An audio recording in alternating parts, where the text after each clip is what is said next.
Luego de una movilización muy intensa por parte de los familiares de las víctimas y de un exhorto a la Organización de las Naciones Unidas, finalmente, el 16 de noviembre de 2017, el presidente de la República, Enrique Peña Nieto, promulgó una ley en materia de desaparición forzada. La ley no concretaba aún en una comisión, pero ya ha provocado algunos problemas e inconvenientes en muchos ámbitos. Para hablar de ello, hoy nos acompaña la maestra Ajirán Barbosa. Ella tiene un diplomado en Derecho Corporativo. También recibió la mención al Legal 500 de Mejores Abogados en México. Es consultora y editora jurídica de la revista IDC. Hoy nos acompaña el maestro José Juan Ríos.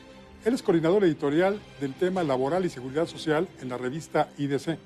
Es maestro en Derecho por la Universidad de Compostela, profesor de Derecho en la Universidad Latinoamericana. Hoy aquí, en Juzgue Usted.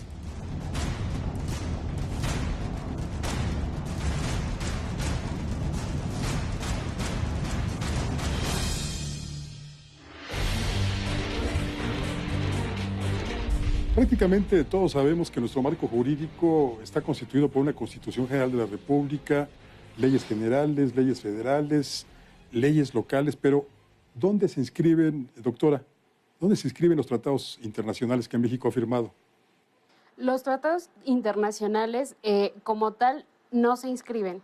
En realidad, México nada más tiene que firmarlos y ratificarlos y con eso es más que suficiente para que México sea parte de él y él se haga parte, además de que tiene que cumplir con las obligaciones y con todo lo que venga en ese tratado. Pero jerárquicamente, ¿qué lugar ocuparían? Porque durante un tiempo se consideró que los tratados internacionales tenían nivel de ley general o de ley federal, pero si no mal recuerdo, en el 2002 un fallo de la Suprema Corte de Justicia les da el rango constitucional por sobre leyes generales, leyes federales y leyes locales. ¿Es así, maestro? Así es. Hubo una interpretación del artículo 133 constitucional en el que señala que la Constitución está hasta arriba como de nuestro orden jerárquico y va a estar la Constitución a su par. Posteriormente van a estar las leyes federales y leyes locales. En 2011, con la reforma al artículo primero constitucional, se da una interpretación en el que dice que la Constitución y los tratados internacionales en derechos humanos van a estar a la par siempre y cuando estos tratados internacionales no contradigan a nuestra Constitución. Al final, esa interpretación deja por arriba a nuestra Constitución. ¿Por qué?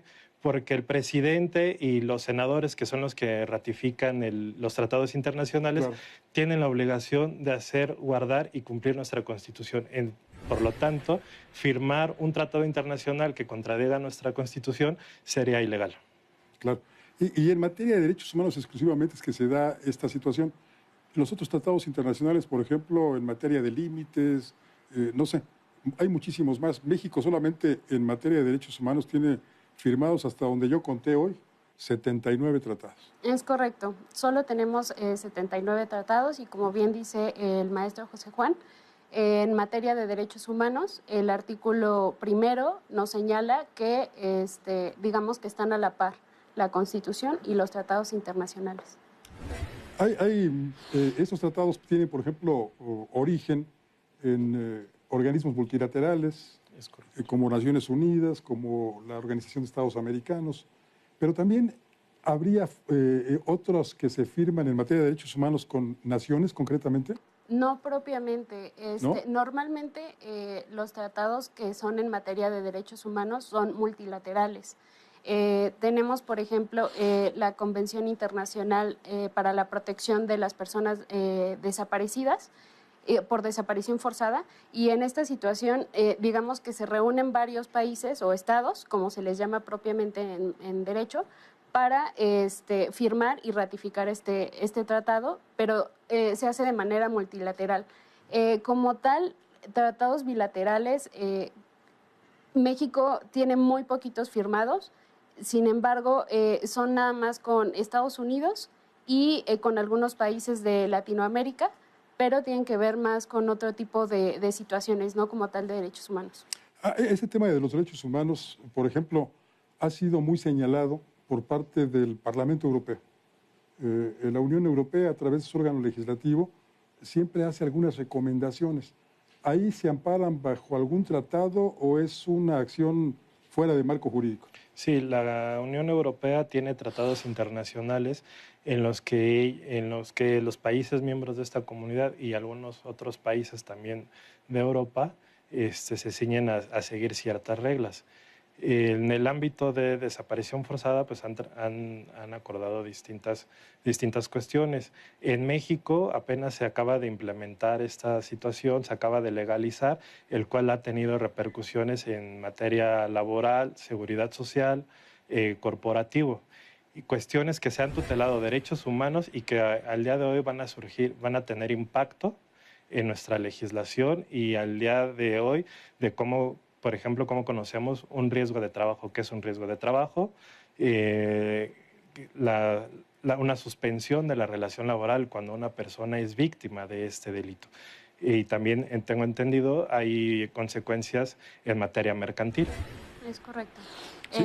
Sí, al menos esta legislación nos va a provocar unos cambios en la Ley General de Títulos y Operaciones de Crédito, porque ahora vamos a poder tomar la desaparición forzada como una defensa, como una excepción y defensa en caso de que haya una acción en contra de un título de crédito.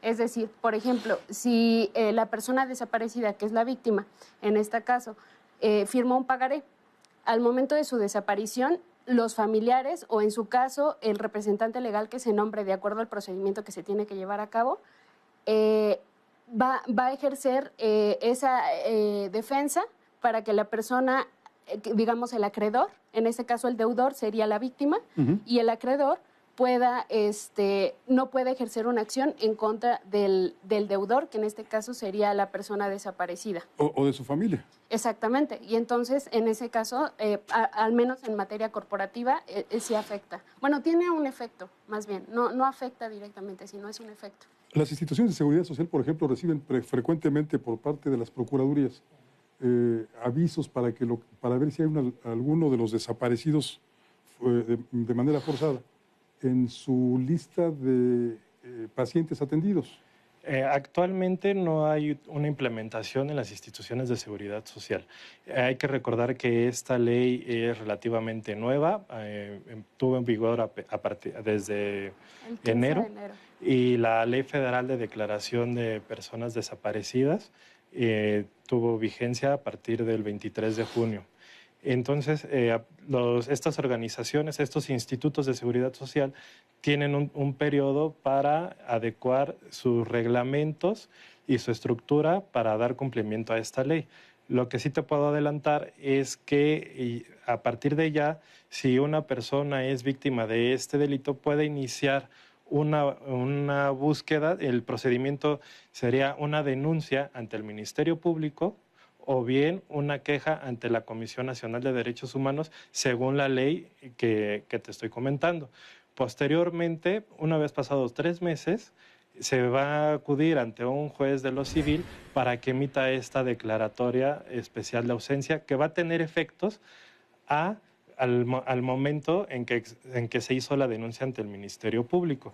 Esto que nos va a permitir que se le proteja la personalidad jurídica del desaparecido y en consecuencia también en seguridad social va a hacer que sus familiares gocen de los derechos que brinda el Seguro Social, atención médica, quirúrgica, farmacéutica e inclusive la ley es tan amplia que servicios de guardería, por ejemplo, del menor del desaparecido, tendrían derecho a ese servicio de guardería. Entonces, habrá que esperar cómo ajusta el IMSS este mecanismo. También otra institución de seguridad social, que es el Infonavit, ellos tienen que respetar la cuestión de si existe un crédito de vivienda otorgado por el Infonavit, los pagos se van a suspender hasta que se encuentre con vida o muerto a la víctima del delito. En caso de que se encuentre fallecido, ya ahí prescribe. No prescribe.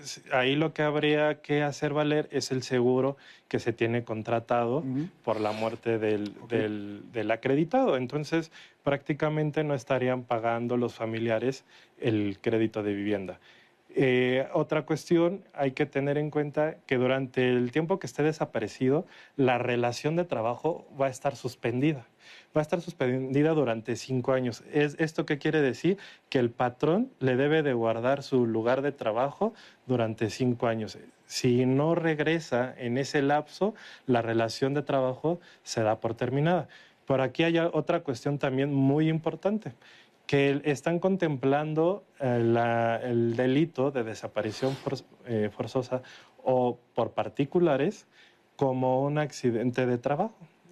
Entonces modificaron el artículo de la Ley Federal del Trabajo que nos da la definición de accidente de trabajo. Por lo tanto, si este delito es a causa de la prestación del servicio, es un riesgo de trabajo y por ende ahí le correspondería una indemnización que estamos hablando de 5,000 veces el salario a los familiares del trabajador. Hemos conocido casos, por ejemplo, de repartidores de mercancía que precisamente desaparecen en tanto están cumpliendo con su horario de trabajo.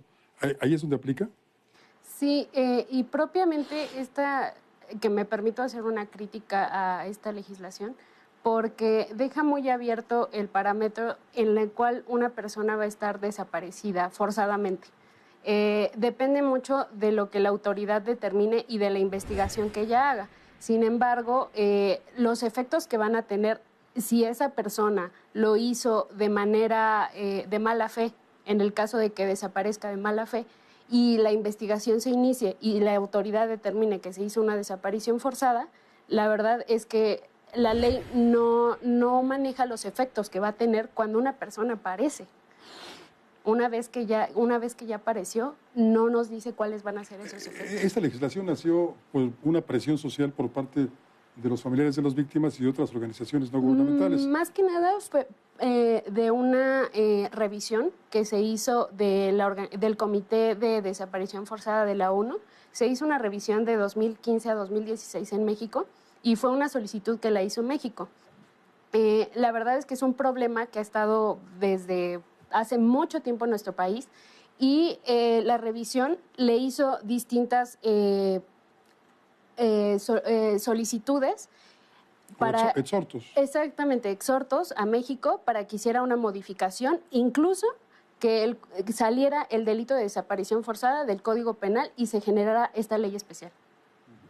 Pues el tema es muy, muy vasto y poco el tiempo que tenemos para platicar de esto. Doctora Barbosa, muchísimas gracias por estar con nosotros. Gracias. Maestro Ríos, gracias, buenas noches. Gracias. Gracias. Uno de los crímenes de lesa humanidad es el de desaparición forzada de personas. Las familias no saben qué hacer, no saben si sus familiares efectivamente están muertos, heridos, trabajando en algún campo. Es verdaderamente un problema muy serio que afecta a millares de familias. De eso platicamos esta noche con los expertos. Pero lo que nos interesa es que juzgue usted. Soy Francisco Rodríguez, le agradezco su atención. Lo invito a que nos reencontremos aquí la próxima semana. Mientras tanto, le deseo como siempre buenas gracias y muchas, muchas noches.